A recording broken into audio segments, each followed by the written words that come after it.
to show, this is one of the more important topics. Check my battery pa. This is one of the more important topics, no? For physiology. Because you can certainly apply this later on in your clinical practice. I guess most of you will become clinicians. Some of you will become academicians. It's nice to be an academician at the same time I'm a clinician. So ako a little bit academician, more of clinician. Okay, so later on, we will be teaching new generations of physical therapists. And this is share ko sa inyo akong COVID. No, joke lang. So this is one of the more important principles that we need to learn because you will be able to apply this later on, whether you're a clinician or academician. So, to review, di ba, your muscles are made up of striated fibers because they have the different sarcomeres and they have the different light and dark. Okay. That's why that makes up for the striations. So if you look at the muscle itself, there are two types of fibers. The extrafusal fibers are the fibers that you learned about last meeting. Nabit si teacher niyo. Butanga ko lang tungtungan ko lang sa tuhod. So your extrafusal fibers are the fibers that do the work of muscle.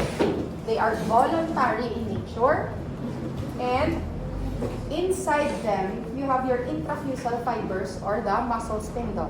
So from last lesson in somatic sensations, we said that the muscle spindle provides sensory information to the brain with regards to the tone of your muscles or the activity of your muscles. At the same time, in response, your brain will tell your muscles to maintain the tone or they're partially contracted. That is why you're able to keep yourself up and about. Kung wala na din yung contraction, then lay down ka on the bed. Have you ever seen mga floppy babies? Babies na dako na sila pero they have no head control. So, alsahod mo sila, their head just falls stuck. Hindi nila madala. Because they have no muscle tone. So, you have to have some degree of muscle tone in order to maintain yourself up and about. Okay. So, the contraction, your muscles function primarily to contract. And when they contract, they shorten in one direction. They are organized in opposition pairs, meaning if you have an agonist, you will also have an antagonist. And of course, they are controlled by your nervous system, particularly your motor cortex, which is found in your frontal lobe, which is our lesson for the finals. So for finals, we will deal with CNS. Okay? So we will talk about autonomic nervous system, central nervous system, spinal cord, the CSF, the flow of the CSF, that's what we will talk about. But that is next term. Okay. So your stretch reflex is made possible by your muscle spindles. And the neural input into the muscle is through your alpha motor neurons. So your alpha motor neurons are the ones that will supply your extrafusal or your voluntary fibers. And these neurons are large and fast. That's why kung pitkon ka sa ilong, kapalagyo ka dayon. Kung hinay ka, kung nakita mo mapitkon ka. Pero even, diba, from your periphery, that's why if you look at movies that deals with martial arts, the dance that they do with their swords and stuff, they can easily evade getting hit. On the other hand, your intrafusal fibers are supplied by your gamma motor neurons. So they are small and slow. Yes. That is why your muscle tone is sustained. Even if they're small and slow, since they provide information to the brain, the control of muscle tone is sustained. So, that is your alpha motor neuron and your gamma motor neuron. So, you can see here that your gamma motor neuron innervates your intrafusal fibers, while your alpha motor neuron innervates your extrafusal fibers. So this is your motor unit. So your motor unit involves the nerve fiber and the muscle that it supplies. So we said that in your muscle spindle, you have two types of endings, your annulospiral ending and your flower spray ending, which we will discuss in the next slide. So your sensory endings, which provide information to the brain according to the position that you are in, as well as the muscle condition, you call that as your proprioception. So you're able to sense that you are moving in space, that you are moving to the right, to the left, forward, and backward. So your annulospiral endings senses dynamic change, spiral, dynamic. While your flower spray senses static change, and it helps. So, okay, annulospiral senses the change in length, meaning this helps sense your movement. Flower spray helps determine your position. So, whether you're upright, leaning to the right, leaning to the left, head bowed down on the table. These are the afferent neurons that allow your body to interpret, or allow your brain to interpret the position that you are in. Okay. So you also have your nuclear bag fibers. Your nuclear bag fibers are attached to your extrafusal fibers. Okay.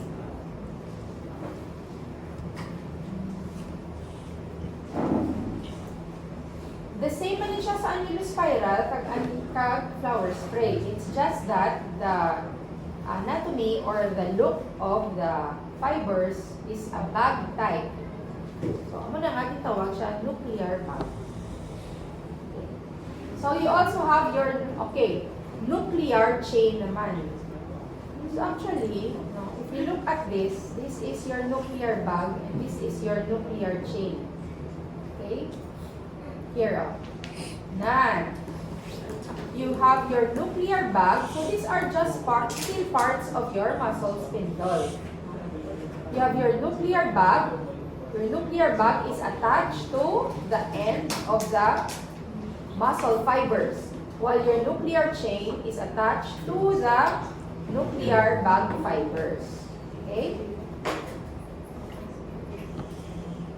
So they conduct impulses from the muscle to the central nervous system.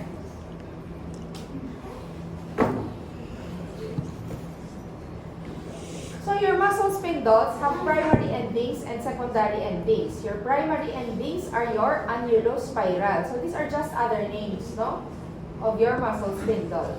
So your primary endings are your annulospiral or your type 1A, and your secondary endings are your flower spray endings or your type 2, just like here. Here. So you have your annulospiral and your flower spray. Okay? So makita niyo na ang flower spray ara siya sa punta usually. Araw daw flower, puno abi, pero sure daw roots ng gani. Pero annulospiral yan, they really look like your spiral type. So ano galing annulospiral? It's the primary, while your flower spray is the secondary. So, annulospiral is type 1A, type 2. Type 1A. And your secondary is type 2.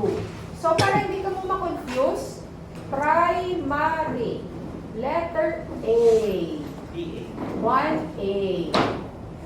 So, kung hindi siya A or primary, secondary siya. Meaning 2 siya or flower spray. Okay? For ease of remembering, primary ending primary. So, letter A ang first. Siyempre, type 1A man siya. Okay? So there are mainly 2 types of stimuli that will generate response from your muscle spindle.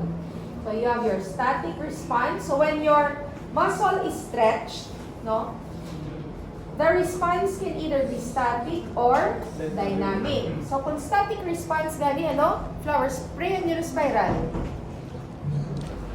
Flower spray. Kung dynamic, spiral. So you think of the spiral as a dynamic thing.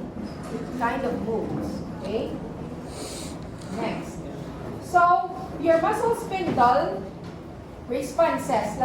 Let's start with your static response.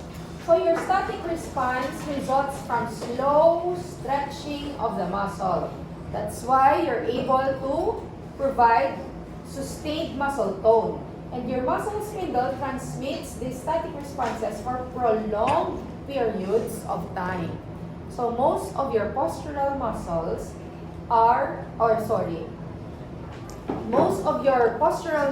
respond to when there is stretching of your postural muscles, the response is a static response. So that's why you're able to maintain your position for a long time without moving. Kita ka muna, sang mga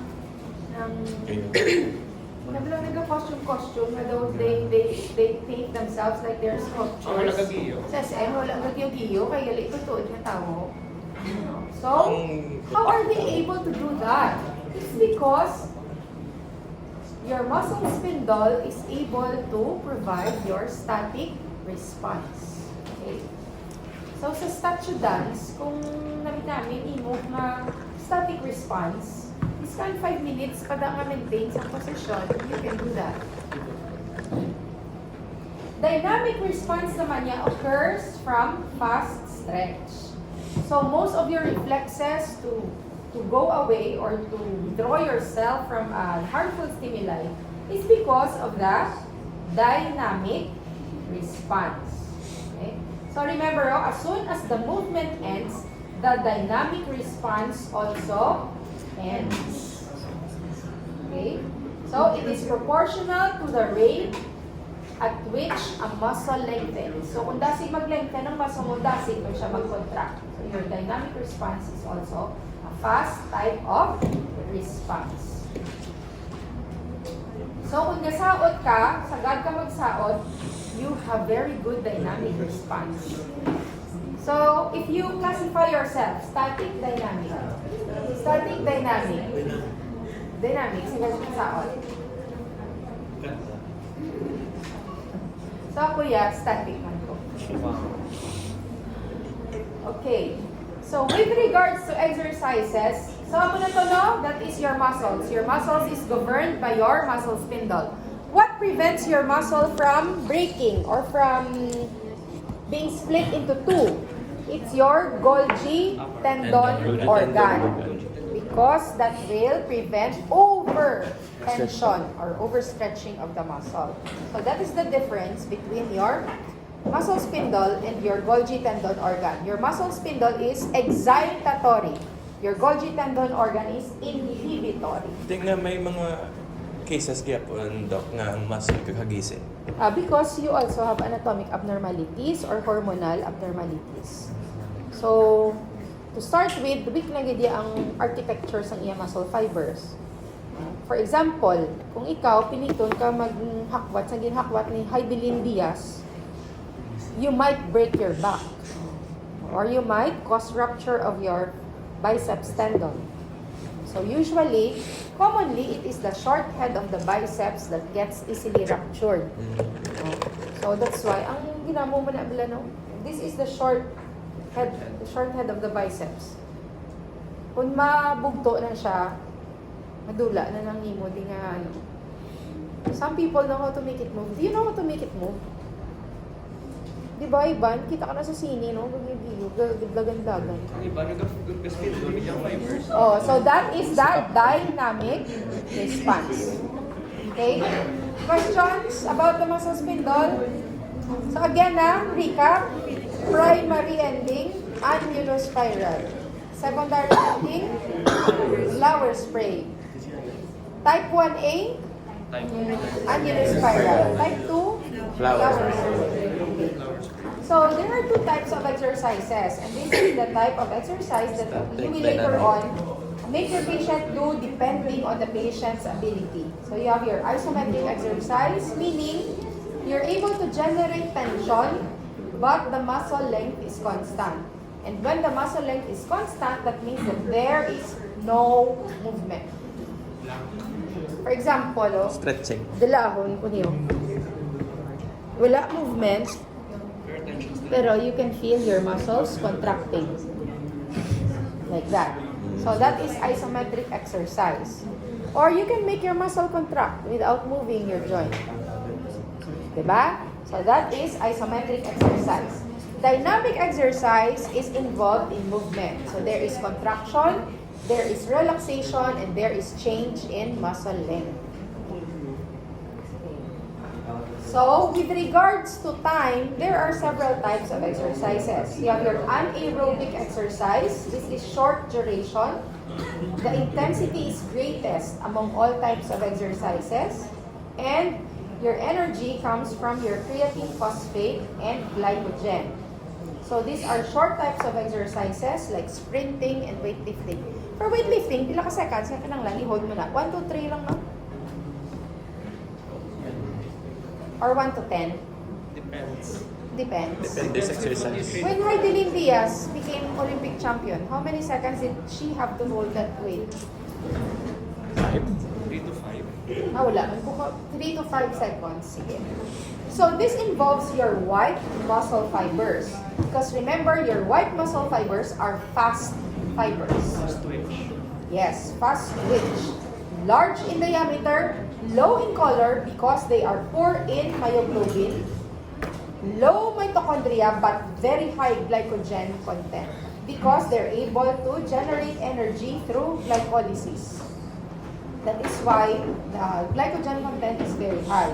And you need to sustain the activity for a very short period of time. Okay, next, you have your aerobic exercise.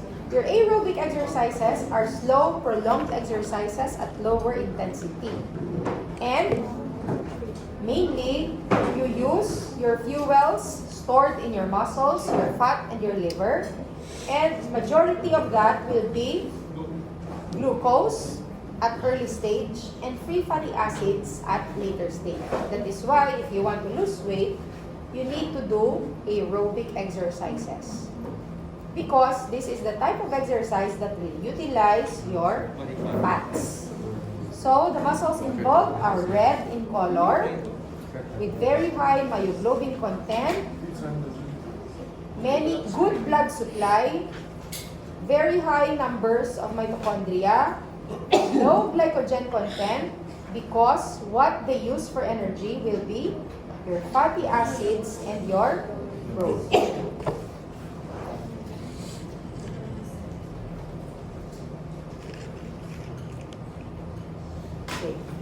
So they use the Krebs cycle through your acetyl coenzyme A. Okay? So it's not the glycolytic pathway anymore. It's not the sa glycolytic pathway or glycolysis, you only generate how many ATPs? 4, maximum of 6. But in the Krebs cycle, 1 molecule of glucose will be able to generate 24 ATPs. Okay? So, but oxygen is needed. So, in anaerobic, you don't need oxygen. Your body can generate energy from glucose through the process of glycolysis. But if you want to sustain your exercise for a long time, you need oxygen. And you need oxygen to generate more ATPs. Okay. So, the use of ATP is needed the use of ATP to sustain your physical activity is needed for both anaerobic and aerobic systems. But anaerobic, without oxygen, you're only able to sustain your activity for around 6 to 60 seconds. Except kung badyaw ka. Badyaw people, they can dive up to 30 minutes under the sea. Possible mo na kami na-train. Hanggang mo lang nangabatyaw ko. I don't know, maybe. Galiting badyaw yan, they've been trained since they were born eh. Kasi hanggang mo lang gusto yung nabatyaw. On the average, imagine on you, no? Your body will die, your brain will die within 6 minutes. That's why it's important that BLS, do you know how to do BLS? And then within 6 minutes, there should be ACLS already.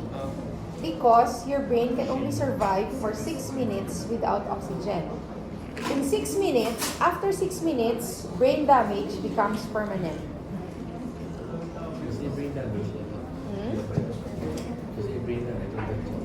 No, badyaws are different. Alec, magta-training ka ba po ba dyan?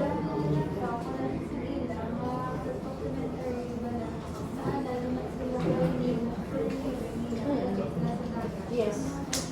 Because wala sila nag-star sa duta.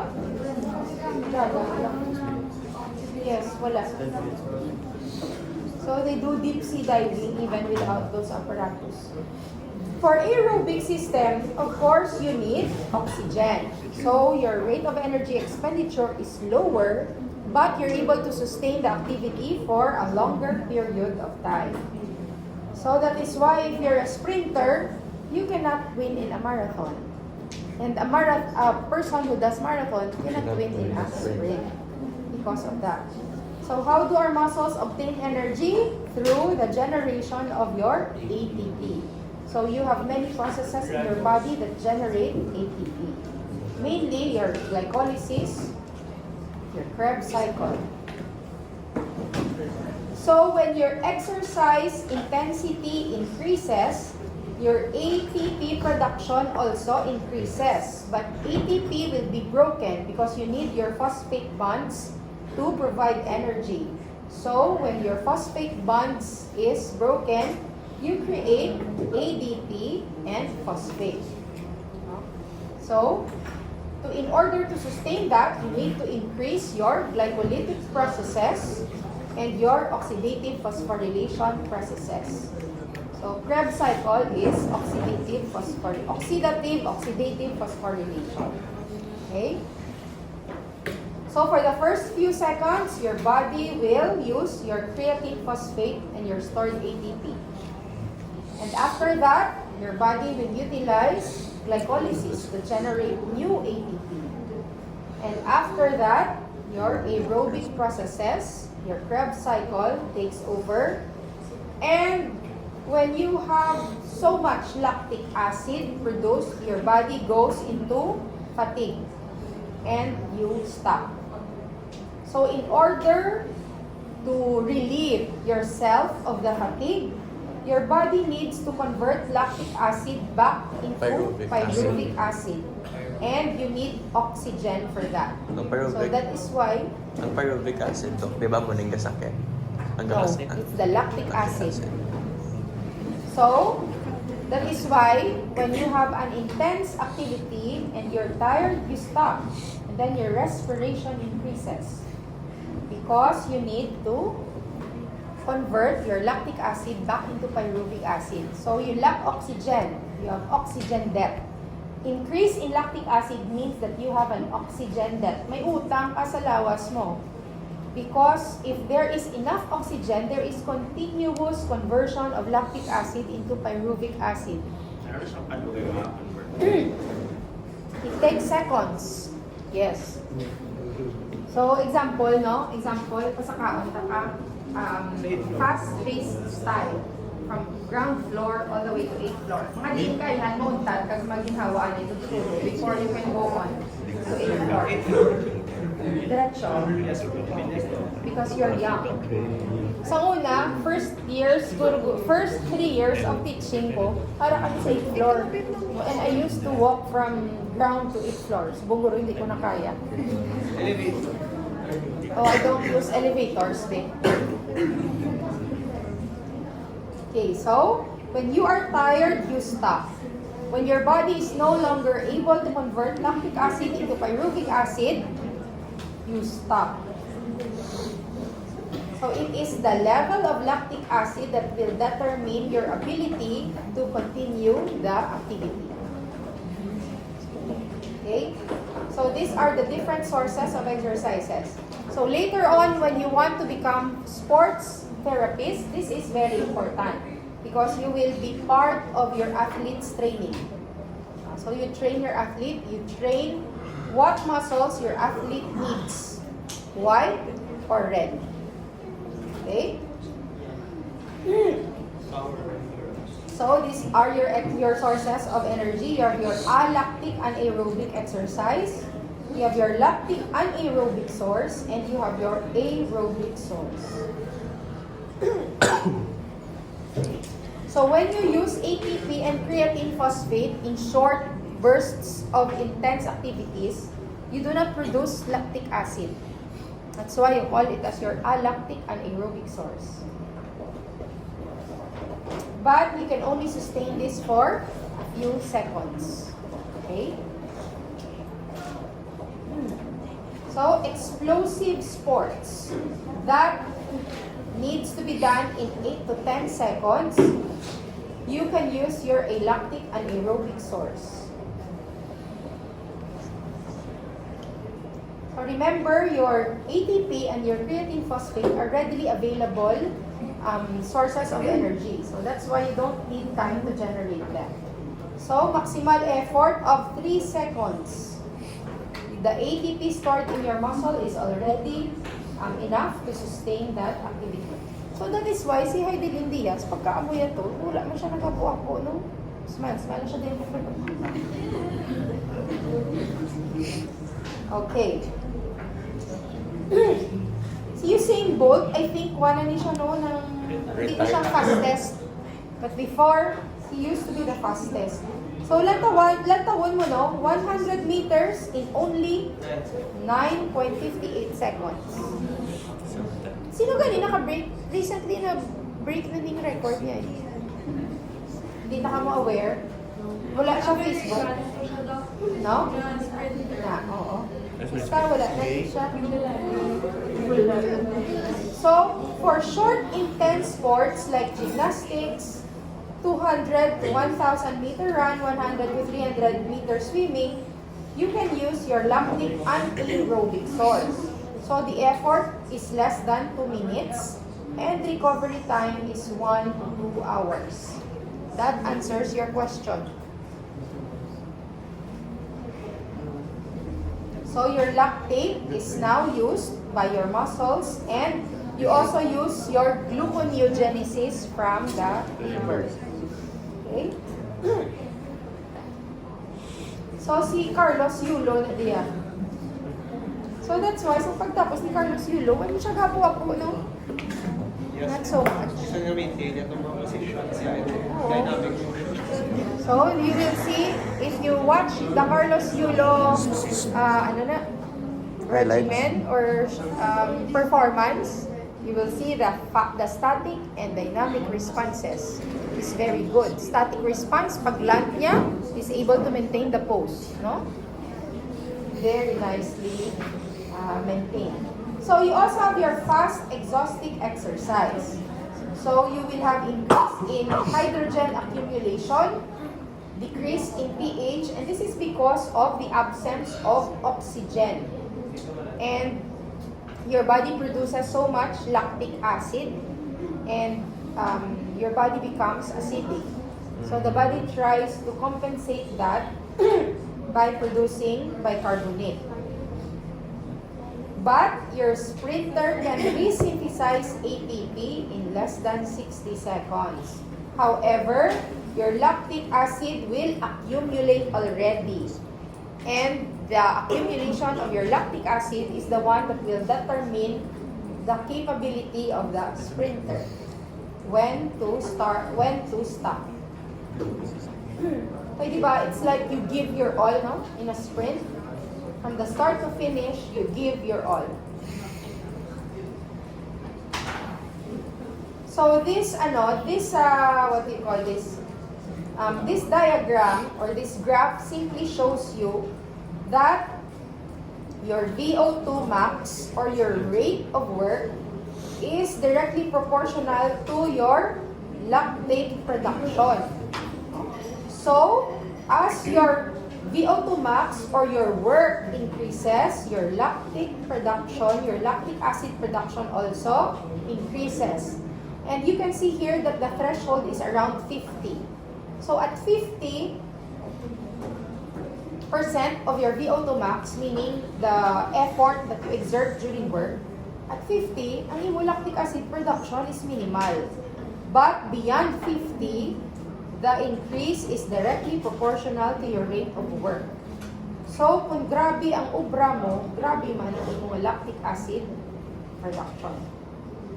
So that is why when you later on, when you train your athletes during their conditioning exercises, you set the VO2 max at what percent? Because you don't want to set it at 100. Kasi patay na natin siya karoon sa metabolic acidosis na siya. Okay? And remember, metabolic acidosis is not compatible with life. However, training reduces your blood lactic acid levels. So look at this. Untrained at 50%, which is the threshold, lactic acid already increases. But in a trained individual, you can increase the threshold. So if you look at a trained individual, maybe this is around 75, no? Kay almost half. You maintain the production of lactic acid at a minimum when the athlete is trained. That is why athletes need constant training regardless of whether there's an Olympic or not. No? Every day nag-train sila. So sa una, bago namin man mag-athlete ka, no? Kaya kadamo si mo kwarta. Pero kakapoy, bilik siya, kaya you have to maintain the training every day. So that's why ang iba na sila, nag-develop sila mga mental health issues. Kaya imagine nila, you have to wake up at 4 o'clock. No? Pag man-train naman, rest ka naman, pagkahapon, train ka naman. And boring siya, kaya repetitive. The same lang, Bravo every day, the same lang, the same. So, naga-flip sila. Okay. When talking about muscle fatigue, this is determined, as I've reiterated, by the production of lactic acid. Why muscle fatigue occurs when there is increase in lactic acid production? This is because you decrease your ATP, you have no more ATP. When you have no more ATP, there is also no ATP to drive the release of calcium from your sarcoplasmic reticulum. And without calcium, you can have no contraction and relaxation. So in the previous lesson that we had about muscles, calcium is very important in contraction and relaxation. So without that, you will not be able to move anymore.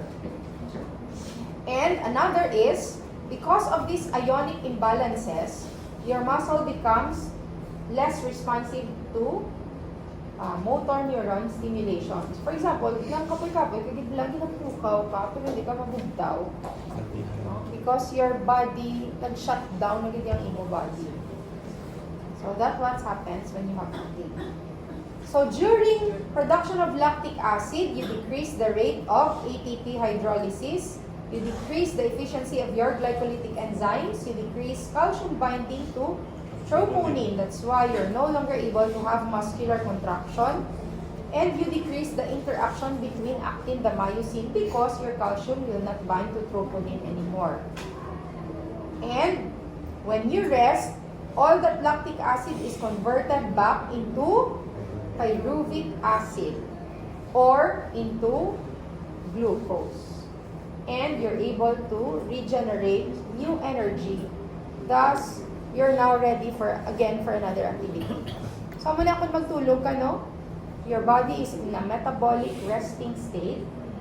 The oxygen that you breathe in will get rid of all the waste products that your body produces during activity, like lactic acid. So, when you sleep, your body is able to rest and regenerate and repair itself, and then you're ready for another day. Aerobic exercise is required for, or your aerobic source is needed for your long sports or exercises that are longer than 2 to 4 minutes. Recovery time after maximal effort is 1 to 2 days.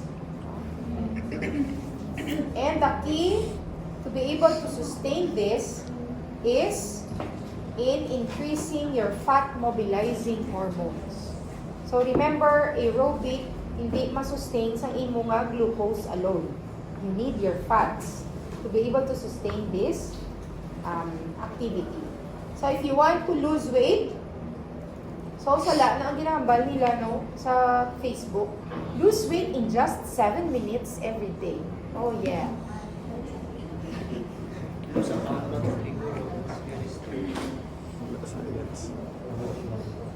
So, kung tennis player ka, soccer player ka, what do you need? A lactic, an aerobic, aerobic. Aerobic. Sang kilala niyo ni siya? Hindi na. Ako ba nalipat ko? I think si Anna Kournikova ni siya.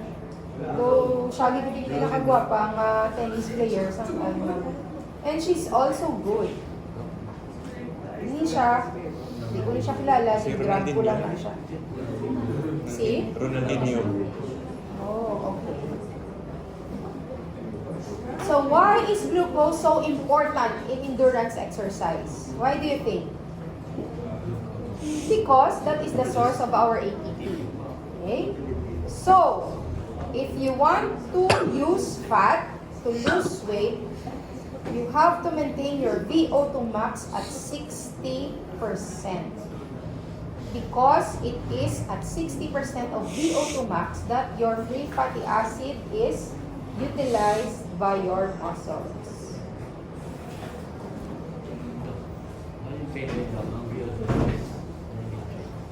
How do you impression? Hindi na-compute siya sa inyo based on your heart rate.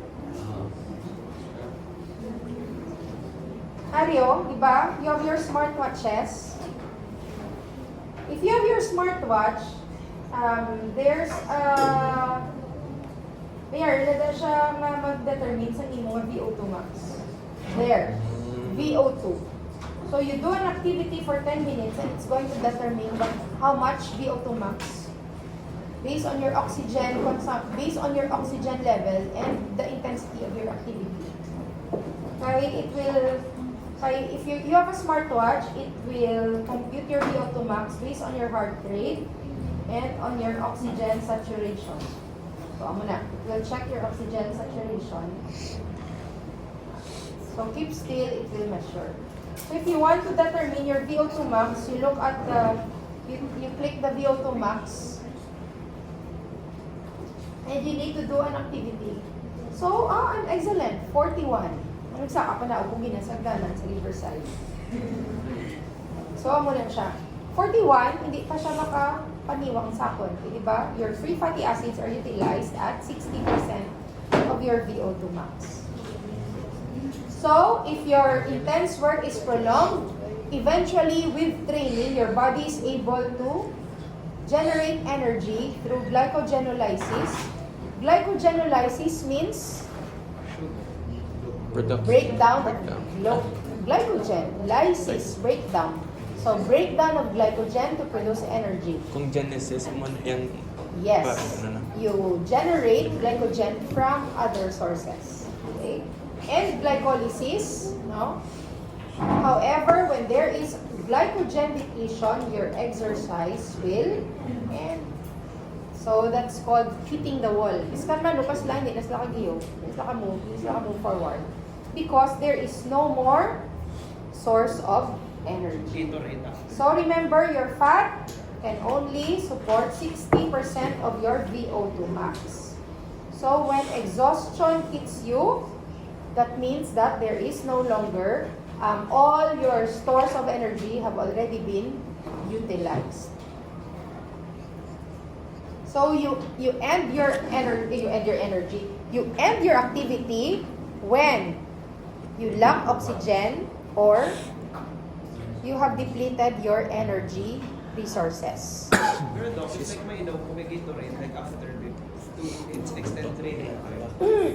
Ang Gatorade, be, hindi ko kabalo kung ang amount of sugar, yun ang jutay lang man. Yes. Gatorade, actually, ako personally, I don't recommend Gatorade. Why? Because Gatorade is a hypotonic solution. Hindi siya isotonic. Mas better if you use isotonic like Pocari Sweat. Okay. So with regards to VO2 max, remember VO2 max is the amount of work that you do. So if it is less than 50%, glycogen use is less than 50% also, and free fatty acid predominates. At 50%, your carbohydrate use will increase. But if at 70 to 80%, your glycogen depletion can occur after 1.5 to 2 hours. And at 90 to 100%, your glycogen is highest. But depletion does not occur with exhaustion. But instead, depletion occurs because of the lactic acid production, or the exhaustion occurs because of the lack of oxygen.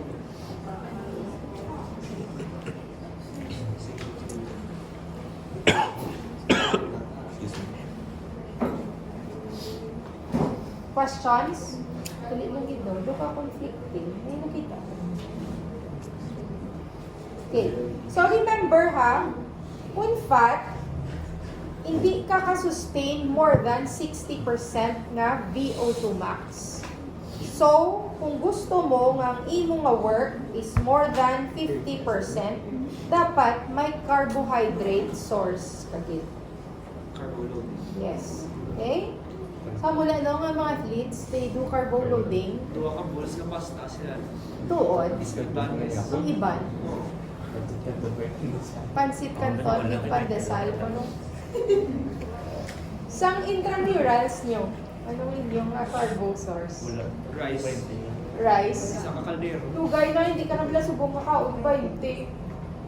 Sang time namon, may 20 ka, may kanon ka na kag may sudaan. Kaya ang sa una, ang kanon, kan 4, 3, 4, 5, dos dabo. Subong pila ng kanon, 25. May anak nga lima, na tag-lima. Bili ba sa Mark? Pero kadako ang 5. Ako man, gabi ba? Grabe na giniya 5 mo.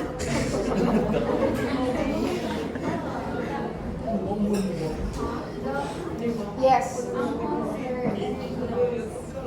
Monster Energy drink, may caffeine na siya. Red Bull. Amo niya na. So that's why na bugtaw ka kay stimulant. May stimulant siya. Pero though I think though equivalent na siya to 3 cups or 2 cups of coffee. Sa isa lang mo drink.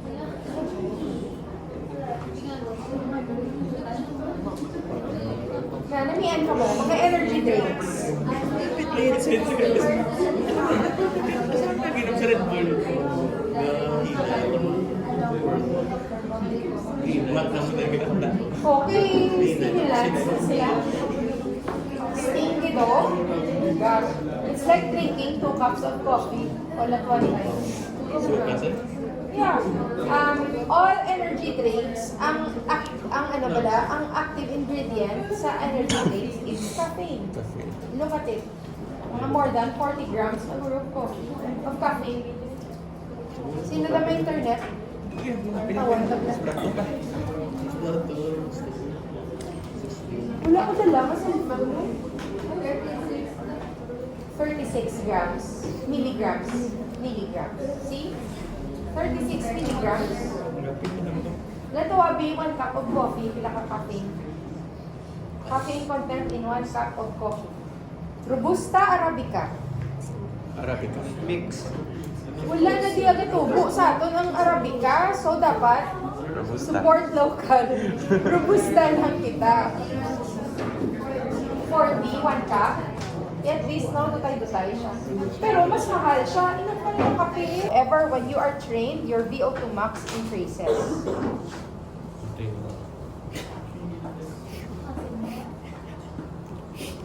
So later on, as physical therapist, you will measure the VO2 max, either through exercises or through different types of ergometers. No? So, what you want your patients to do is that you want your patients to be able to endure activities without going into fatigue. So what you want to develop is their cardiorespiratory endurance.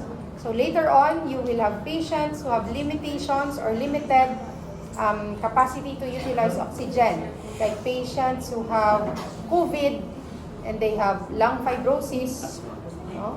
Patients who have asthma, patients who just had a heart attack.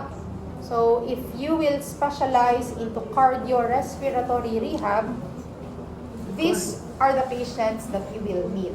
So later on, remember the best indicator is your VO2 max. So you use your VO2 max to determine the cardiorespiratory endurance of your patient.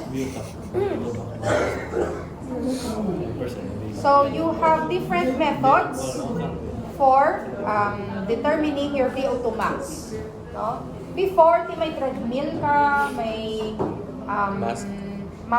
oxygen mask ka to determine the oxygen utilization that you use. Subong niya, all you need is a smartwatch.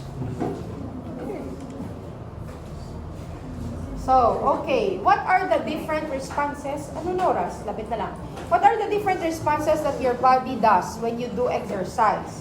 So, for your lungs, syempre, your ventilation will increase and your respiration will also increase. So, your lungs will expand some more and your rate of respiration, the way you inhale, exhale will also increase.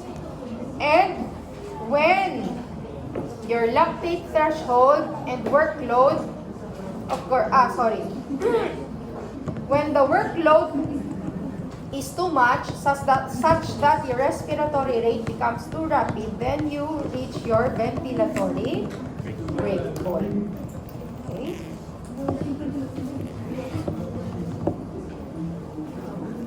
So why does your respiration increase? Because lactic acid will make your blood acidic. And carbon dioxide, if you don't blow it off, will also make your blood acidic. And you don't want that. So you increase your respiration to increase the amount of oxygen that your body needs to convert lactic acid into pyruvic acid at the same time to blow off carbon dioxide. Hindi na niya. So these are the factors that will stimulate increased ventilation during exercise. Never mind na. So, when you anticipate an activity, your ventilation already increases to compensate for the need for oxygen during activities. Never mind na. And when you are already too tired and you have depleted your oxygen and your energy resources, then you need to recover and ventilate your body. So that is why, lagan ka halindi, pakato sa 8th floor, pag-abot mo sa landing, pundo ka kaghapo-apo because you cannot go on anymore. Okay. What about your cardiovascular system? How does it respond? So your body during exercise will increase the amount of blood that is pumped by your heart. At rest, your cardiac output or the amount of blood that is pumped out by your heart is at 5 liters per minute. However, if you increase your rate of work, it can increase to 25 liters per minute. If you are well trained, it can be at 35 liters per minute. And if you are an ultra elite performer, you can increase it to 45 liters per minute. So you can train your heart to become more efficient. So you increase your heart rate, you increase the effectivity of your heart to pump blood, thereby increasing your cardiac output. So, when you exercise, your venous return or the return of your blood to your heart also becomes better.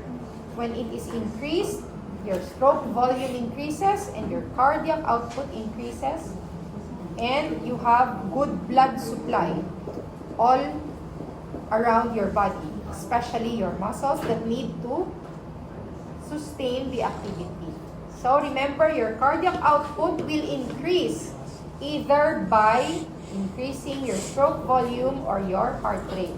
Because the formula for cardiac output is stroke volume plus heart rate. Increase the stroke volume, you increase the cardiac output. You increase the heart rate, you increase the cardiac output. Okay? Of course, yung heart rate nyo will also increase with exercise. Now, it is important that you compute for your patient's maximum heart rate so you can compute your target heart rate. Okay? So, your maximum heart rate is 220 minus H. And you can set your target heart rate depending on the work that you want your patient to do. Ay, wala ko din na-include. Okay, so if you want to set your patient's rate of work at 60%, you compute 60% of your maximum heart rate, and that is your target heart rate. How young are you now? 19? So 220 minus 19, your maximum heart rate should be 201. If you set your rate of work at 60%, what is your target heart rate? 100. 201 times 60. 6.6. Ilan na? Mga 120. Ganito abita, 201 times 0.60. 120, no? So your target heart rate at 60% of rate of work is 120. Okay? But later on, as your heart adapts, no? Even when you increase the rate of work, your heart rate will remain the same. Because your heart will already adapt. Your heart will become more efficient. Your blood pressure will also increase with exercise, regardless of whether it's dynamic or isometric. So you have to be very careful among patients na stroke, no? Especially. Pwede gijagali, Dok, nga high blood doon kasi sige exercise, Dok, eh. Depende. If you have blood vessel or heart abnormalities. But with exercise, yeah, it's been proven that if you have high blood pressure, exercise will actually lower down your blood pressure because your exercise produces substances that will improve your vascular integrity. No? So for example, exercise prevents venous insufficiency. So it improves venous insufficiency. So you have to be careful when you're dealing with patients who have stroke from hypertension. No? Even when you do isometric exercises in these patients, the blood pressure can increase.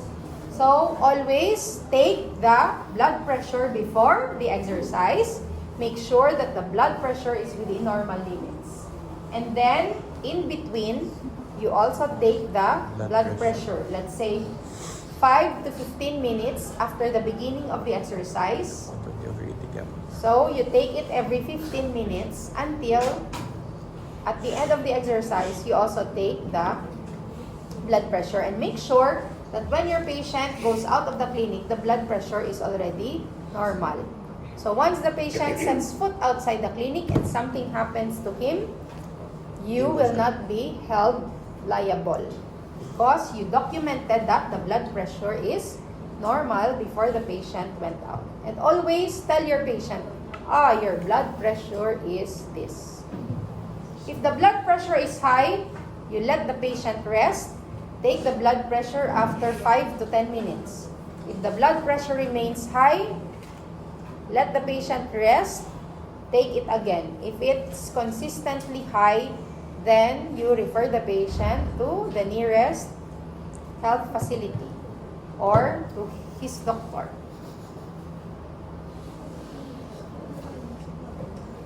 So you have your muscle chemoreflex, wherein heavy exercise will increase your muscle lactate.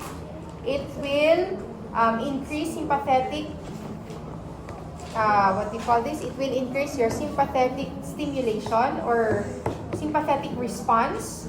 And what this will do is that it will divert the blood flow into your muscles.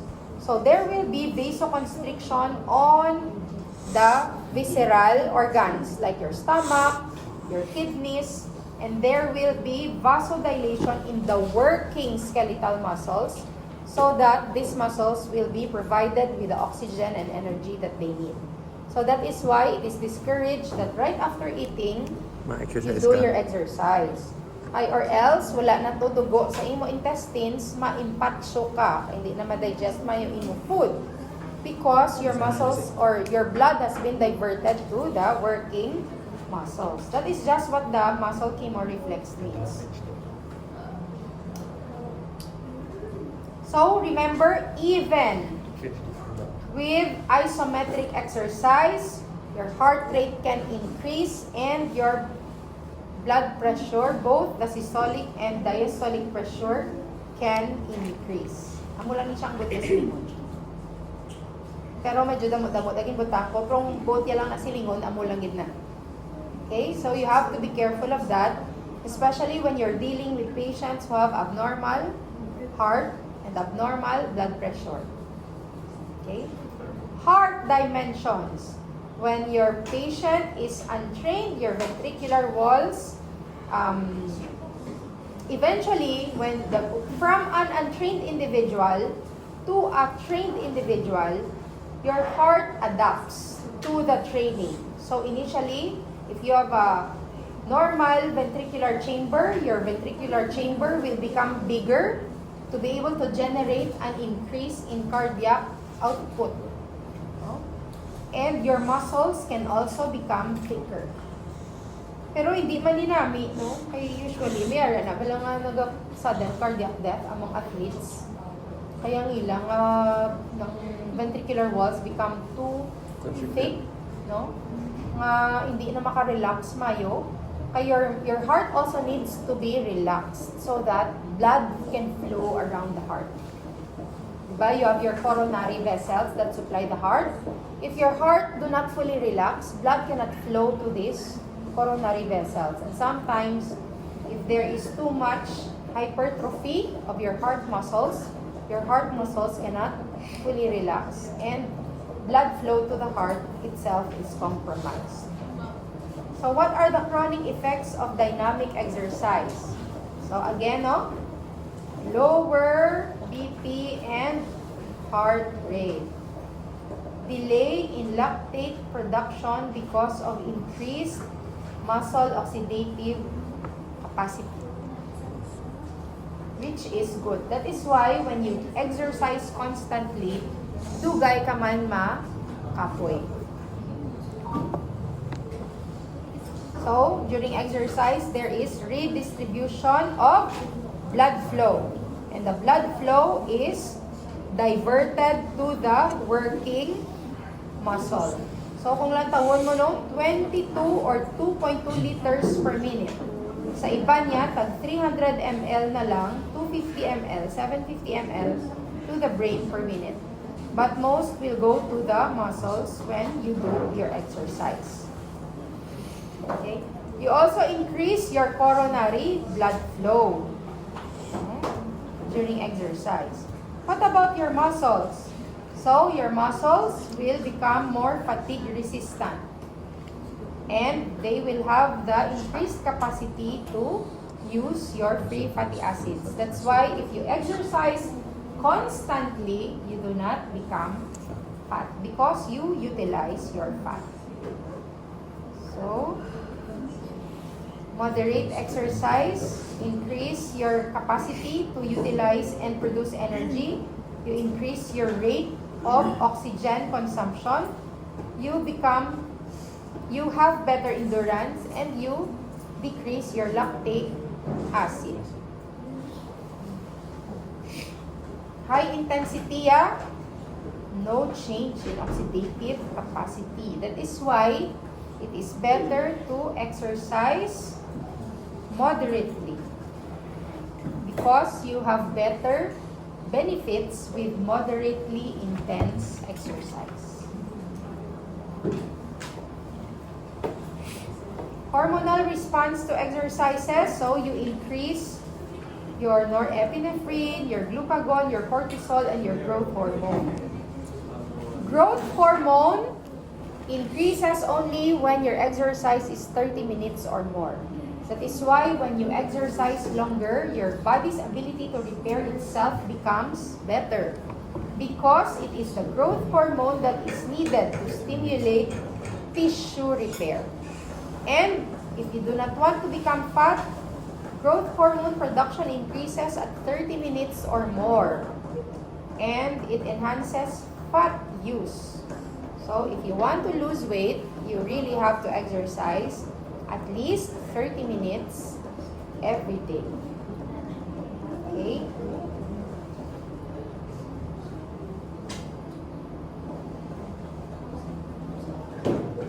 So, syempre, increase mo ng appetite mo. That is why, hindi manami na mag-exercise ka hasta to the point nga gutom ka. So, that is why moderate exercise is the best. Okay? Sport is health, true or false? Syempre, no? True. Some do sports by going to the gym. Some do sports by turning on the TV. Okay, so remember, your body will also adapt to inactivity. And what you do not use, your body will get rid of. Oh, 3 minutes na naman. Okay, so once you open the sodium channel, there will be sodium influx, okay, triggering depolarization and your action potential. Okay, so much steps.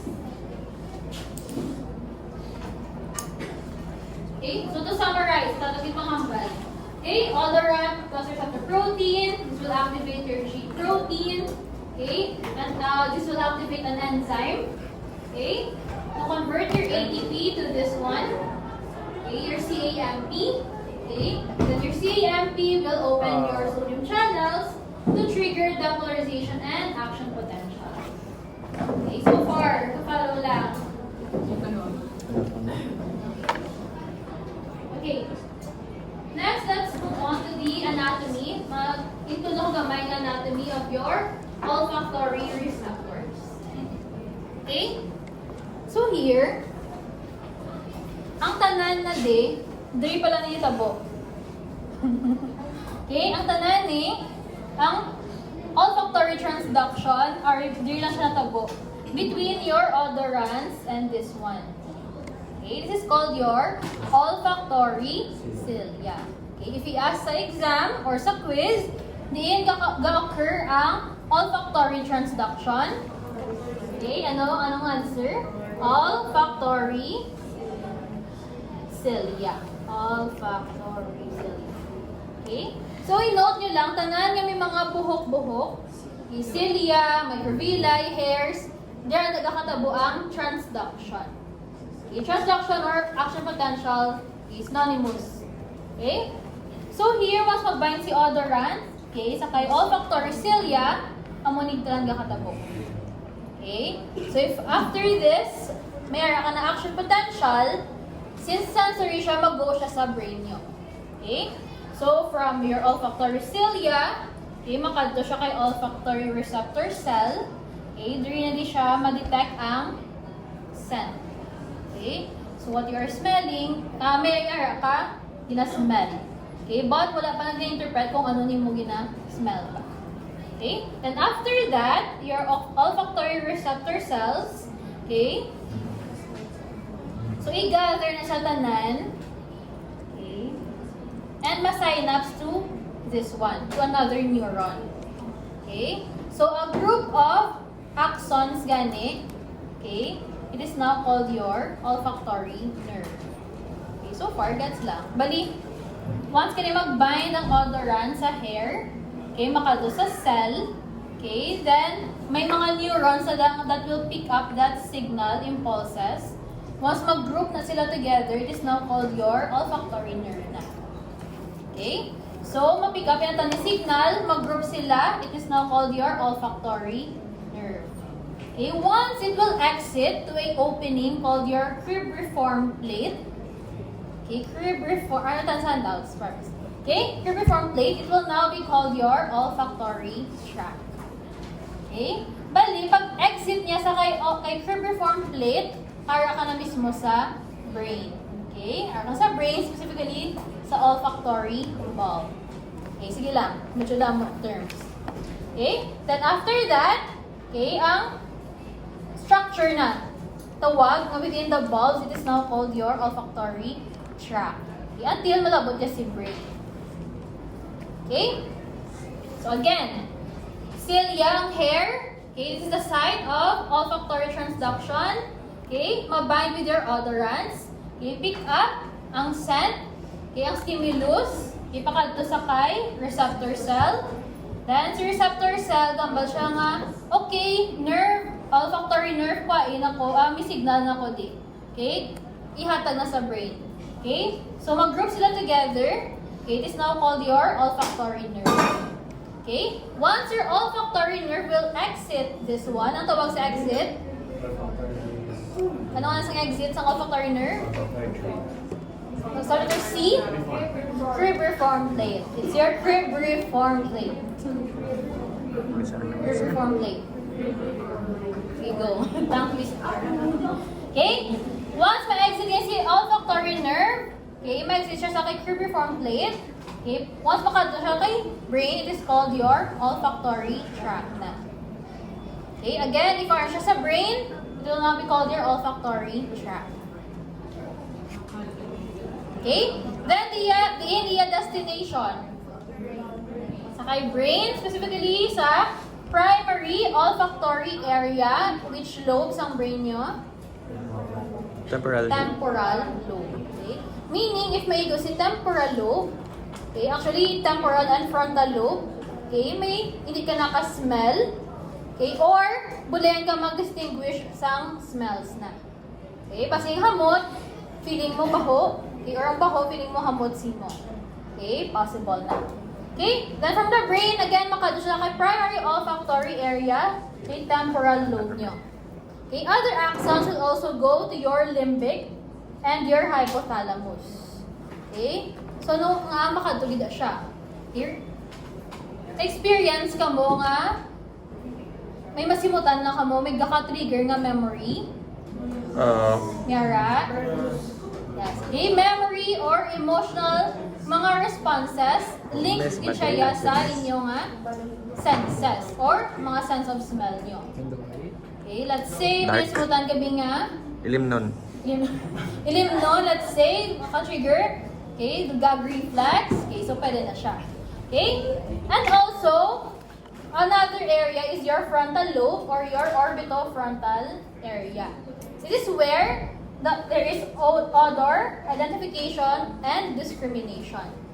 Okay, meaning, sa diri nga area, okay, maka-distinguish ka kung diin ang hamot, diin ang baho.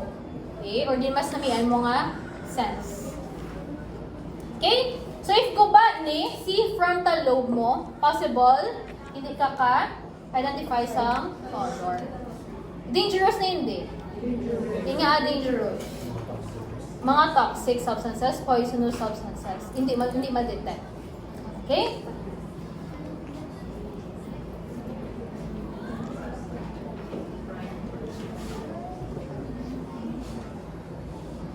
Okay, so mani ang picture gid. Okay?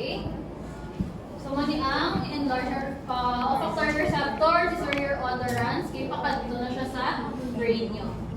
Okay? And ang hair na to, epithelium, para lagi sa babaw, sa nose, between sa nasal cavity yan sa brain nyo. Okay, lapit-lapit lang din siya. Okay? So, Ari, olfactory pathway to the cerebrum, kay basiga talang bagito mo. Okay? So, I prepared a mnemonics. Okay? ENDES. Okay, anong pasunod? Okay? It is from your olfactory, anong E? Epithelium.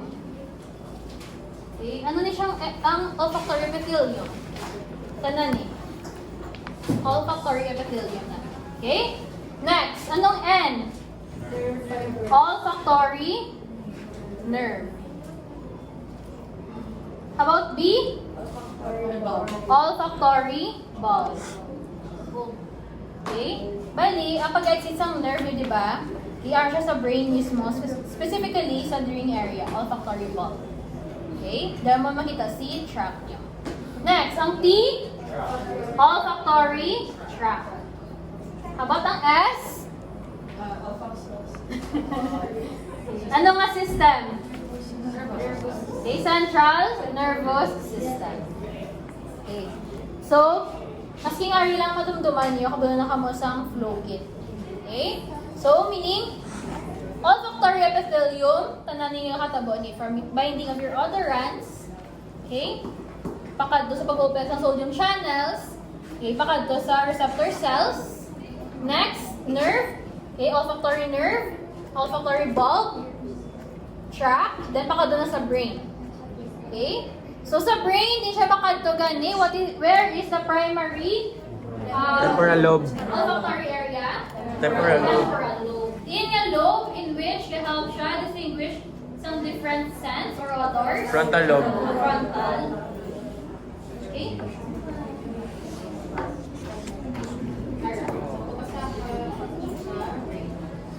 Okay. So clinical correlation. What is anosmia?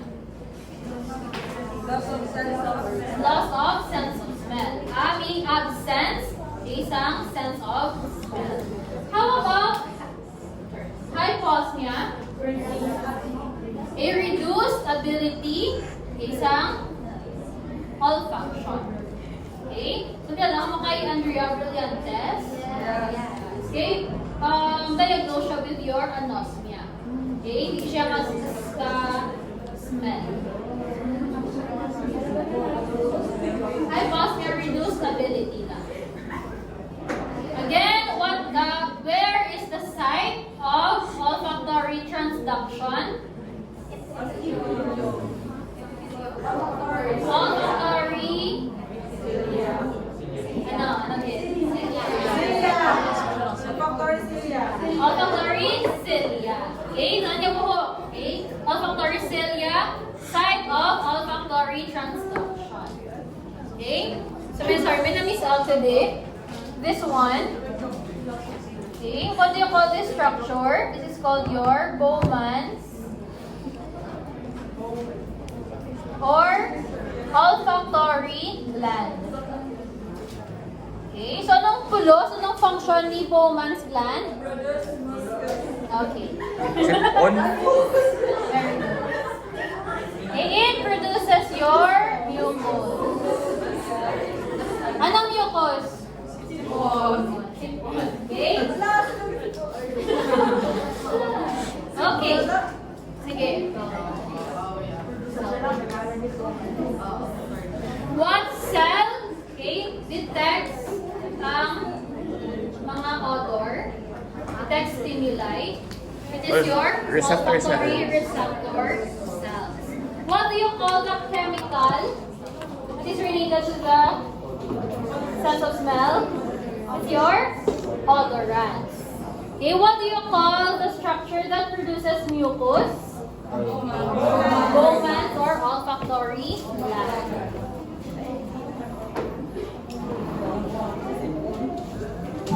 Okay. What do you call the condition in which there is reduced ability to smell? Hyposmia. Absence of smell? Anosmia. Okay na tayo sa sense of smell. Where primary olfactory area, linear lobe, temporal. Okay, areas ng brain in which maka-differentiate ng sense, frontal. Okay. Ready? Next data. Okay, then after gustation, okay, ready? Slide. Okay, so let's talk about your gustation. Okay, gustation is the sense of taste. Okay. You have 5 cranial nerves relating to the, actually, ang taste, tatlo. Okay? Number But 12, there is 5 number cranial nerves 4. that can innervate sa iyong mga tongue. Okay? So let's say this is your tongue. Can you guess what cranial nerve is responsible for the anterior, meaning ang front nga, 2/3, Facial. taste sensation sa mga tongue? Facial. It's cranial nerve number 7. Okay? 7 or facial. Facial. Okay? Next. What cranial nerve is responsible for the posterior 1/3 Glossopharyngeal. taste of your tongue? Glossopharyngeal. Glossopharyngeal or cranial nerve number? 9. Ano? 9. Okay, 7 is facial, 9 is Glossopharyngeal. Pharyngeal. Next, mayroon pagid hatag taste sensation sa imo nga Uvula. pharynx and Uvula. epiglottis. Ayun na. Okay? Meaning sa tutunlan may taste buds pagid. So what cranial nerve is responsible for that? Wait, goes. Cranial nerve number? 10. 10? 7, 9, 7, 9, 10. So, if we ask ka mo, what are the cranial nerves responsible for taste? 7, 9, 10. Facial, glossopharyngeal, kagbagus. Okay, next. Let's say pag inom nyo tubig, init gali. What cranial nerves detect that? Cranial nerve number? 11. Accessory. Ay! Pag inom tubig, akainit. 7 Japon. 5. 5. It is 5. Cranial nerve number 5. Okay, for sensation. Okay, lain ang sensation. Siyempre kung ikapon ninyo dila, lain na sa taste sensation. Okay? Temperature, it's cranial nerve number 5. It's your trigeminal. 5, there lang sa kilid. Trigeminal. Next. Okay, kabalo magyugiyos ang tang. Glossopharyngeal. Hypoglossal. Curl, 12. kabalo. Number 12. Cranial nerve number 12. 12. Muna nang sa ulado ta. Muna na sa ulado. Pure hypoglossal. 5, 7, 9, 10, 12.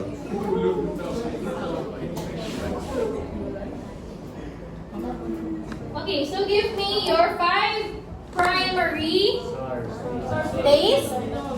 Sour. Sour. Sweet. What else? Sweet. Bitter.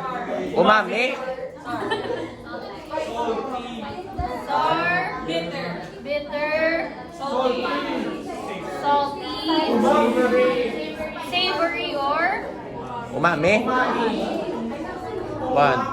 Bitter. Sour. okay. So you have bitter, sour, salty, sweet, and your umami. Umami or savory or meaty nga flavor. Okay?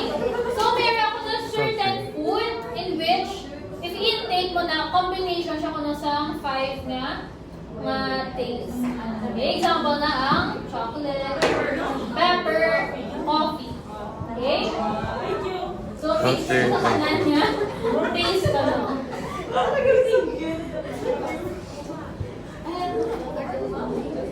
Okay. Bitter. Okay. So, let's continue. Sa inyo nga taste buds, diba sa inyo tongue, you have taste buds there. Within your taste buds, ang protrude na that, or actually, may hair-like structure na that. Okay? So, if this is your tongue, makuha ko isa ka taste bud, i-zoom ko siya, amo ni tsura. Okay? Okay? So, you have a taste pore there. Okay? Then, ang buho na ng taste pore, may protrude nga gustatory hairs. Okay? Gustatory hairs or gustatory microvilli. Sorry, lemon. So again, if may mga hair gani anong nakatabo, may transduction. Okay? You have olfactory cilia for olfactory transduction. You have gustatory or taste transduction occurring sa gustatory microvilli. Okay? Gustatory microvilli or gustatory cilia. Hairs. Gustatory hairs. Okay? If sa olfaction may odorants, what do you call the Taste stimulus or chemical sa gustatory? Taste buds. It's your taste stance. Okay? If magkaon ka mo asin, sugar, tanan na maka-trigger, sa sense of taste nyo, that is your taste stance. Okay? Your taste stance will again bind with your gustatory microvilli. Are you? Okay? And then, this will trigger a receptor potential. Okay, so medyo same siya sa synapse. So, this will release your neurotransmitter. Okay, send impulses to your gustatory receptor cells.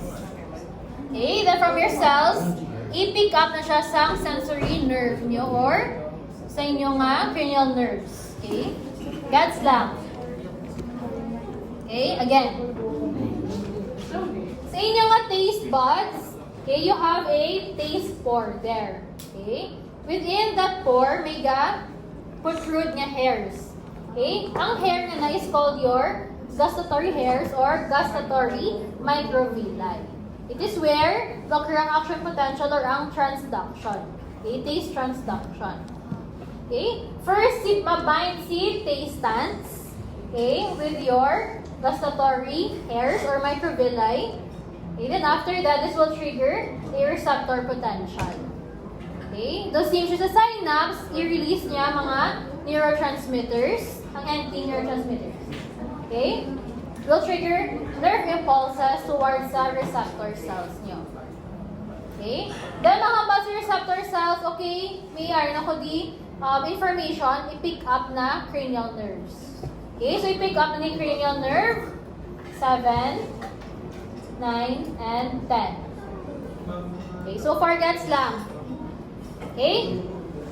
So, ang tanan niya ni, occur lang yapon sa taste buds pa lang. Okay? So, after taste buds, okay, kuhaan sa inyong cranial nerves, pakalto na sa inyong brain. Like your medulla, your limbic, hypothalamus, and thalamus. Kaya again, ka-experience naman ka mo, may nakaon yung mga something, ka-trigger naman memory, or feeling nyo doon ka tilaw na ka mo ni, or somewhat familiar. Okay? Kaya kakat na siya sa mga other centers ng brain nyo. Okay, and after that, this will go to your primary gustatory area sa brain. Can you guess where? Ano nga lobe? Parietal. Parietal. Okay? It's within your parietal lobe. Okay, gets lang pathway. Okay? So, to generalize, it is from your taste buds to your brain, pakaldo lang sa primary gustatory area or parietal lobe nyo.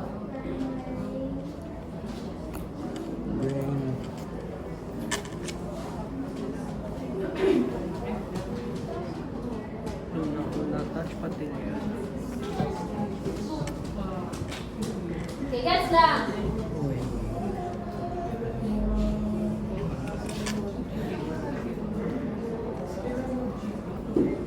Okay, let's move on to your papilla. Okay? So, your taste buds, di ba? Ma-feel yung taste buds, although ka bumpy, smoothin nyo yung dila. Okay, ang pumpkin or elevation, it is called your papilla or papillae. Okay, papilla or papillae. Okay? If tanawin niyo yung dila, may tindahan niya siya nga shapes. Sorry, may mga taste buds or ang papilla. Okay? And laila ay matawag dila. Okay?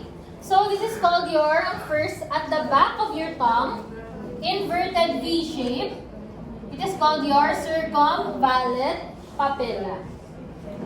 Okay, circumvallate papilla, inverted V shape at the back of your tongue.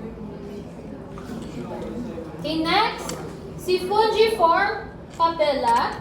Okay, it covers your entire tongue and it is a mushroom shape na papilla. Mushroom shape papilla. So, check nyo karon ang inyo elevation sa inyong tongue. Okay, fungiform, mushroom shape. Next, at the side of your tongue, plain na ng tawag sa papillar elevation. It is called your folate. Okay? Lateral papilla, lateral side sa inyong tongue, folate papilla. Then lastly, you have your filiform papilla. It covers the entire tongue. Okay? It increases friction lang. That is why if mag-count mo ice cream, gapilit, di ba? May gapilit niya. Cream. Okay? It is with your filiform papilla. Okay? Sa ice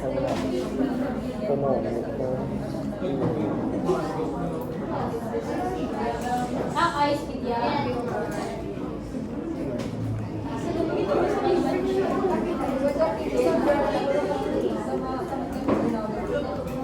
Sige, kahit tungod niya, ang intense, syempre, kapilit na siya yung intense cold. Pero kung let's say, patang akong tubig na maka-neutralize, mamak na siya. Okay? Ang feature lang ni filiform is that it has a tactile receptor, but it does not contain your taste buds. Meaning for, anong tactile meaning? Touch or sensation na gito. Okay? Meaning, hindi siya maka-help with your taste. Okay, taste buds. Okay, your filiform. Okay, so let me check if na-gets to. What do you call the papilla located at the lateral tongue or the side? What do you call the papilla? It is inverted V at the back of your tongue. Circumvallate. Circumvallate. Okay, what do you call the papilla that covers the entire surface of your tongue that is mushroom shape? What do you call the papilla that contains no taste buds but with tactile receptors? Filiform. It's your filiform. Ano na yung linyas to nga, miss? Ang linyas to nga sa dila. Hindi ako sure kung ito ba. Rainy? Hindi ako sure kung ito ba. Okay? Matama yung mga shape nila.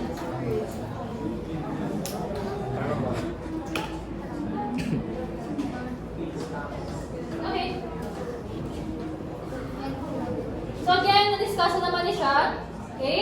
So, si T stands, it will bind sa saliva. Okay? Sa gustatory microvilli, the receptors, i-release ang neurotransmitters that will trigger the action potential. Okay?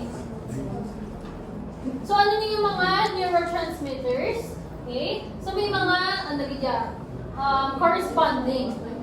If you eat something salty, tinita mo na siya, sodium. Okay? So, it is related to your sodium that will open your sodium channels, depolarize, and release your neurotransmitter. If sa sour naman, ano may H? Okay, it's your hydrogen. Okay? So, open naman ang hydrogen channels for the polarization and release of neurotransmitters. Then the rest, you have your bitter, your sweet, and your umami. Okay, tatlo sila. Okay, will trigger your G protein. Okay, so si G protein naman niya ang release ang neurotransmitters. Bes, wait lang, Bes. Alright.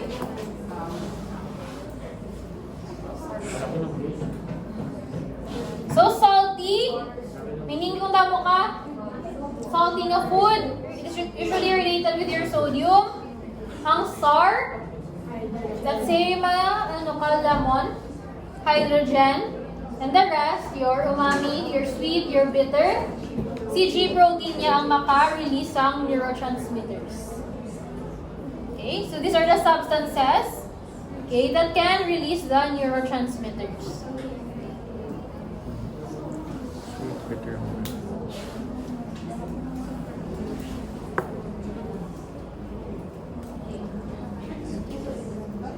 So here again, if you're asked again, specifically for taste, so these are the cranial nerves. You have cranial nerve 7, facial nerve, 9, glossopharyngeal, and then your vagus nerve. Okay, and then your taste buds will send impulses towards your brain, specifically sa primary gustatory area at your or in your parietal lobe. Okay, so ano ang main function under your parietal lobe? It is for conscious perception of taste. Okay, last na lang. Okay, sa gustation. Okay? So, i-relate na siya sa ginatawag ng mga adaptations. Okay? Thresholds and adaptations. With your odor, okay, sa kay olfaction, meron siya low threshold but rapid adaptation. Ano meaning? Ano meaning? With all of your senses ko, no? Si sense of smell, meron siya low threshold, rapid adaptation. Ano meaning ka low threshold? Dasigma reach. Dasigma reach or dasigma detect. Diba if may baho ang sod, do ka dasig ka lang siya to. Okay? That is low threshold. Meaning gamay lang ang stimulus, mas-sense na yun.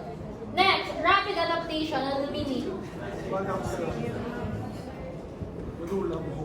Dasig mag-adapt. Specifically, daw ka muna siya. Okay? Katisting ka mo, spray ka mo perfume. Pero dito guy, doon hindi mo na siya mas-smell. Oo. Because, ang sense of smell or ang nose nyo mismo, dasig mag-adapt. Meaning daw, ara gyapon ng stimulus, pero doon ara ka na sa state of equilibrium. Okay? Doon hindi mo na siya mas-sense. Kaya ito naka-adapt na ang chemoreceptors. Okay, rapidly adapting, low threshold. Okay? Sa senses, sa taste nyo, lain-lain ang depende sa taste. Punta siya yun. Okay. Let's say with your bitter, okay, usually link siya sa quinine or your mga poisonous nga mga substances. Lowest threshold, but highest sensitivity. Nga Poisonous. Yan. Lowest threshold, high sensitivity.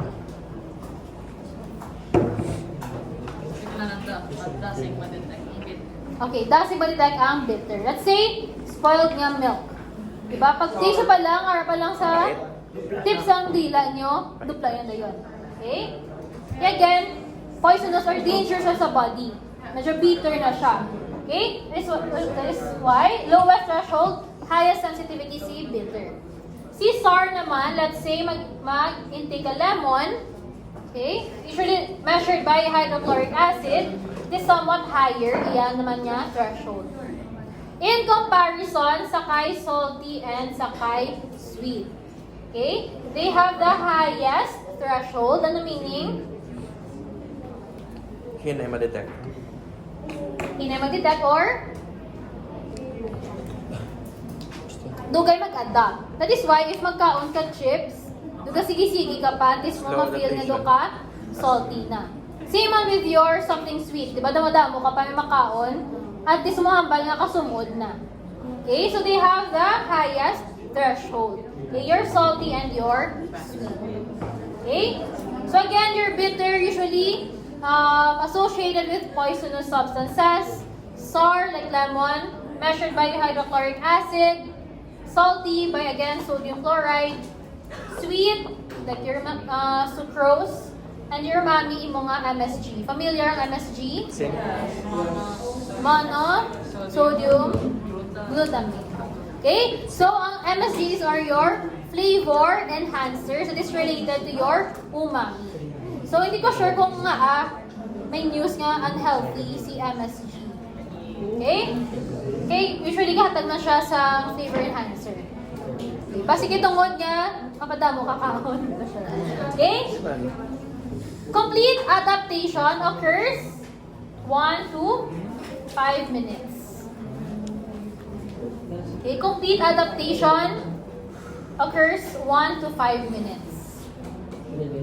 Okay, meaning by 1 to 5 minutes, kasi sige kakaon, hambal siya, okay, puro ni sweet, okay, puro ni salty. Okay, any questions? None. Break that night. Okay, so with your vision, okay, it's the sense of Sight. sight. Okay, so the sense of sight, ano cranial nerve is responsible for this? Optic. Cranial Two. number? Two. B2 or optic? Optic. Okay, so hindi naman talang kay olfactory kag kay optic. Okay, pilay niyo ilong. Dua. Pilay niyo Dua ka buhok. ilong. Isa. So, cranial number 1. Pilay niyo mata. Dua. So, cranial number Two. 2. Okay? Optic nerve, is it a pure sensory, pure motor, or mixed? Pure sensory also. Okay, pure sensory. Some say money. Very money. Some says very money. It's people ni money. Okay. So this is the summary. A summary of the structures of the eyeball. Okay. So first is your cornea. So ano function ni cornea? Can you read? Function ni cornea. How about the sclera? shape and protects inner parts. Okay. So sa fibrous tunic, you have two types lang. Si cornea, so siya ang receive and refract or the sunlight as well as your sclera. Okay, so si sclera siya ng white portion of your eye. Okay, next. What is the function of your iris? Regulates the amount of light that enters the eyeball. Okay, so si iris, so it regulates the amount of light that enters sa imong eyeball. Okay? So, dyan na makita or ma-appreciate imong pupillary man niya, constriction and dilation. Okay? Next. Ciliary body, it secretes aqueous humor, okay, or ang water na sa eyes, alters the shape of your lens, okay, for near and far vision. Okay? So, meron ka lang, sila mga nearsighted, okay? So, sila usually ang nanggalang pauna, okay, to see the okay, how about sa far vision? Okay, far vision, if far-sighted, so maybe. Okay, meaning, with distance, there siya maka. Okay? Choroid provides blood supply and absorbs scattered light. Okay? So, with the visioning of physiology, ang important na ginagawa i-talk about is your retina. Okay? So, si retina receives light and converts it to receptor potential and nerve impulses. Okay? Output to brain through your axons of ganglion cells, which form your cranial nerve number 2 or optic nerve. Okay? You also have additional structures. You have your lens, you have your anterior cavity, and vitreous chamber. Okay? So this would be the visual pathways. Okay? So up until mag 4th year ka mo, ibalik-balikan niya po ng nga pathway. Okay? When you discuss mga stroke, ibalik niya po. Neuro, mga cranial nerve conditions, kamunin niya po. Okay? So it has something to do with your retina. So siya again ang responsible sa mga nerve impulses yung mga mata. Your retina carries those impulses from your eyes towards your brain. Okay? So si retina contains 3 cells. You have your bipolar, horizontal, and amacrine cells. Okay? So iyan to nga mga ganglion cells. Again, will send signals through your brain sa iyong mga optic or through your optic or cranial nerve number 2. Okay? So, what are the functions ng cells within your retina? So, si bipolar, may duwa siya. Okay, meron siya rods and cones. Okay? So, sino sa ila ang responsible for low light, mga black and white na colors? Sure? Cones? It's your rods. Okay? So, black and white siya. Okay? Or low light. Next. How about yung may colors? Bright light? Sorry. Black and white, sorry. Black and white. Okay? Si cones naman, siya naman ang sa bright light or with your colors. Okay? So, if we ask ka mo, magamba si patient, nga ay colorblind ko. Ano may problem? Cones. Is it your rods or is it your cones? Cones. It's your cones. Okay? Responsible for the color. Next, horizontal, more on inhibitory for color differentiation. Okay? So, sa iba yan sa mga colorblind. Okay, base, may kilala ko nga colorblind. Ang makita ng nila is either ito ka grayish or ito ka brownish na colors. But, depend lang sila sa shading, wala? Let's say sa traffic light, nag-drive siya. Okay, green, yellow, red. Yeah. Gabis na sa shading. Siyempre, ang yellow, ang parang orange, less than yun. Ang pinaka-light, base sa tatlo. Okay, ang green, middle, and ang double is ang red. Okay, ito yung base niya lang sa shadow, so sa shading. Okay, again, what type of cell is responsible for color differentiation? Color differentiation. Horizontal cells. Okay, what cells responsible for the change or can detect change in the illumination levels? It's your amacrine. These cells can detect in low light, black and white, rods. How about colors? Cones. Okay.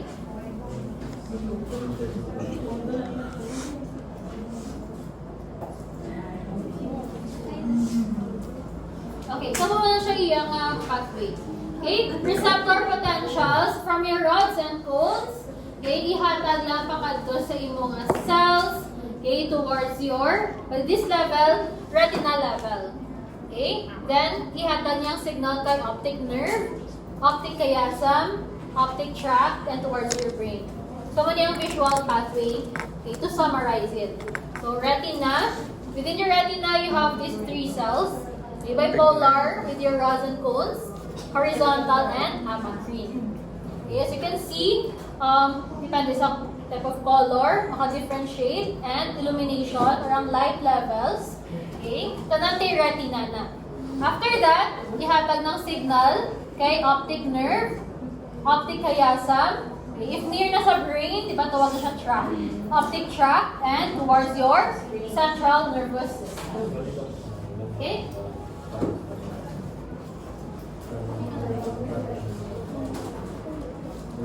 Sige. So, where is the primary visual area? Diin nga lobe. Sino bang kulang na lobe? Occipital. Occipital.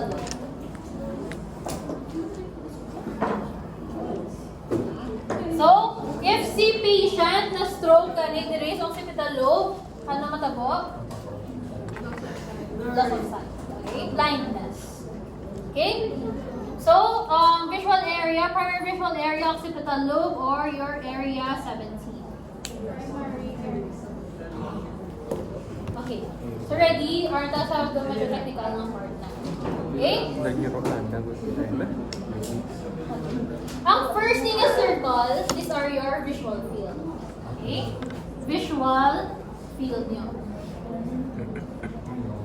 Okay? So, i-divide mo na sa 2. Diba? Kung i-cover din yung mata, okay, may central view ka. Or nasal view. Okay? Everything sa kilid, anong term yung gani? Peripheral or temporal view. Okay? So, sa visual field, you have your nasal or central view. Okay? And you also have your T, temporal or peripheral.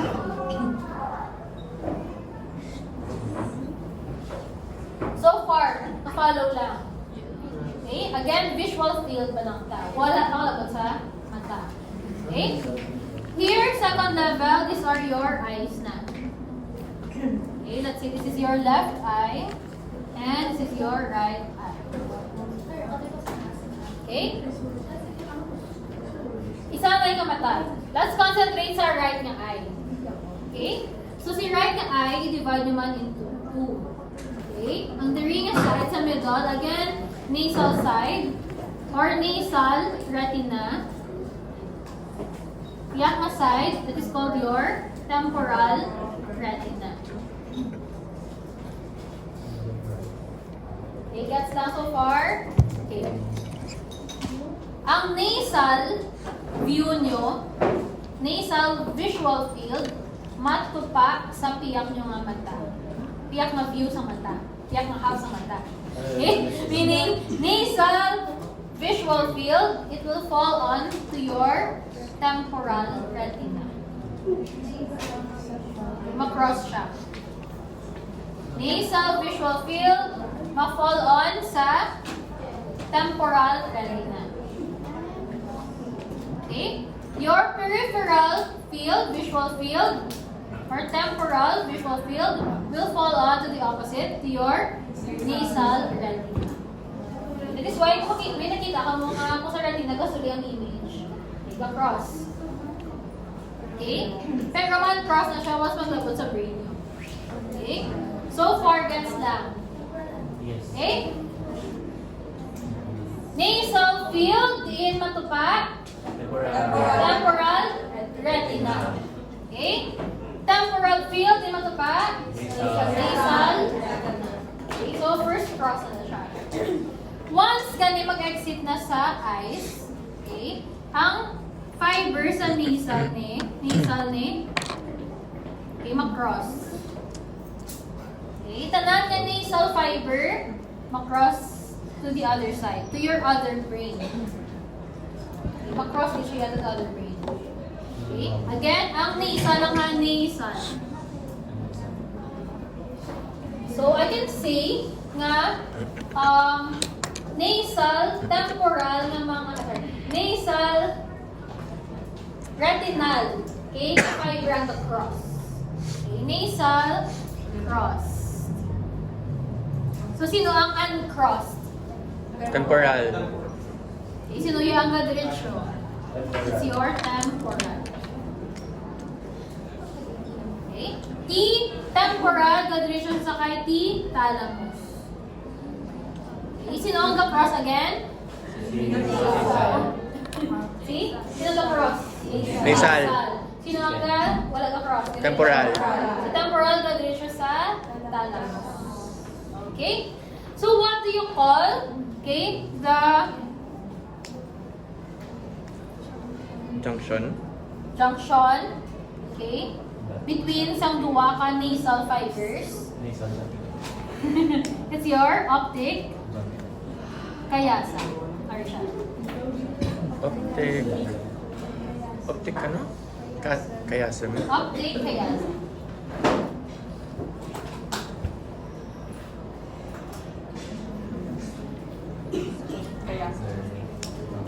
Kayasam.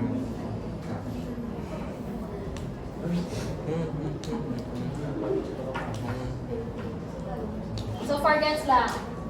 Okay? So cross ka fibers dito sila matabog sa junction. Called your optic chiasm. Okay? Once mag-exit na sila, okay, this is now called your optic tract. Sorry. From your eyes, si optic nerve ni. Si optic nerve, meron siya dua ka fiber. May cross and may uncross. Okay? After your optic chiasm, exit na siya. Mali may nakatabok na from the other eye. This is now called your optic tract na. Okay, optic tract. Okay, optic tract. Then lastly, makadto siya sa brain or sa central nervous system. First, sa kay thalamus. Okay, kung gusto nyo, base gid sa book, sa lateral geniculate body of your thalamus. What libro, miss? Pero saan? Sige ha, in case gusto nyo additional information. Okay? Sa thalamus and then sa optic radiation.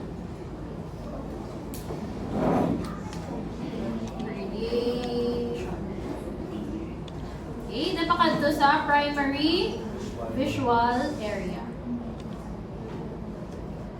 Okay, visual area of your brain.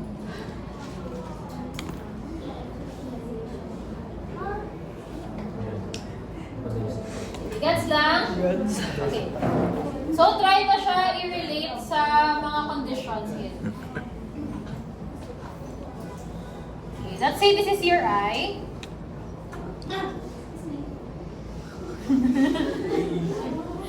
Okay. I-paint ba mo yung inyong visual field. Okay? Let's say, nautod ang optic tract. So, ano madula ang visual field? So, ano madula? Utod ni, ang right ng optic tract. Left nasal kag right temporal.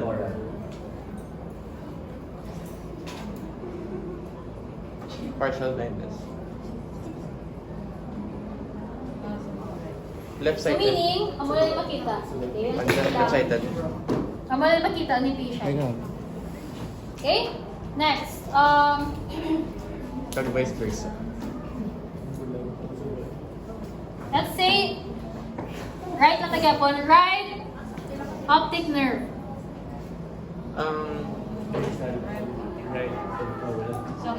Right nasal, left temporal. Ay, okay. Gets lang kung na-trust nila. Optic kayasa. Total blindness. Wala na ang duwa miss. Dawa ka nito.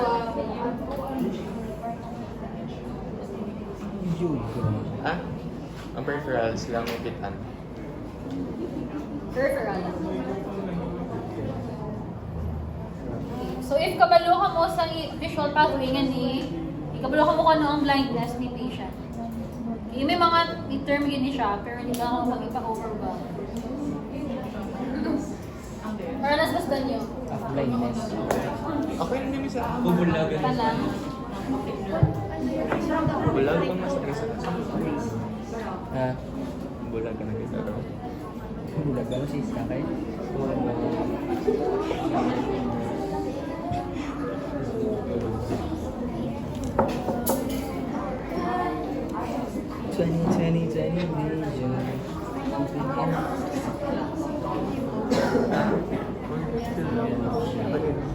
Vision.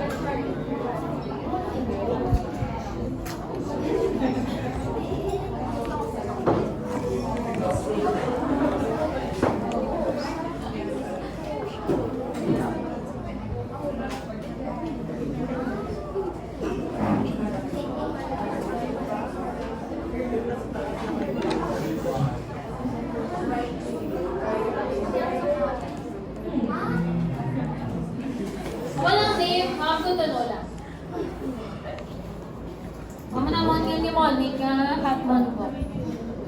Hot mundo. Hot. Hot box. Hatman po.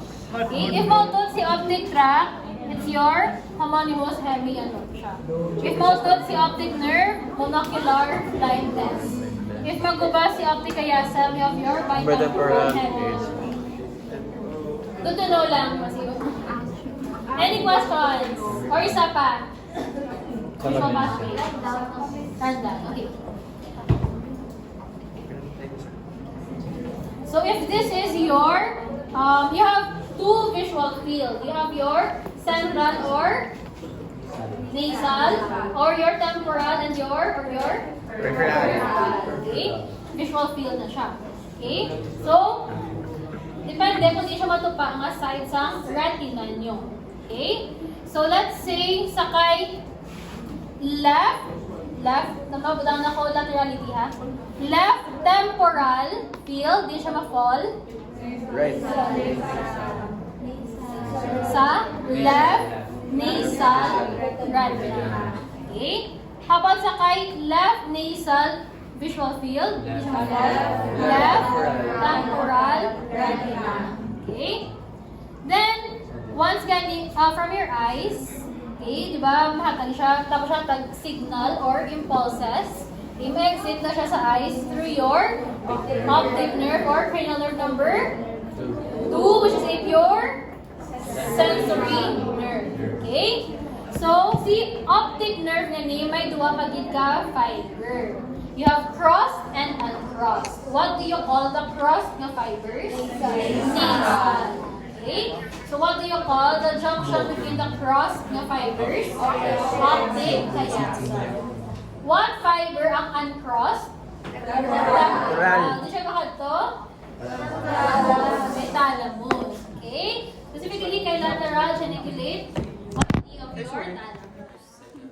After that, masay na siya sa mga neurons na lalo. Okay? Like your optic radiation before siya maglabot sa primary visual area. Okay?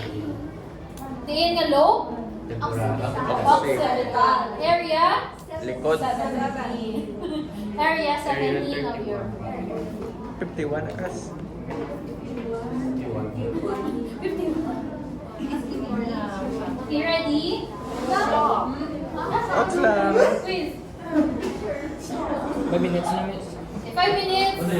5 minutes na masarap. 5 minutes po ulit.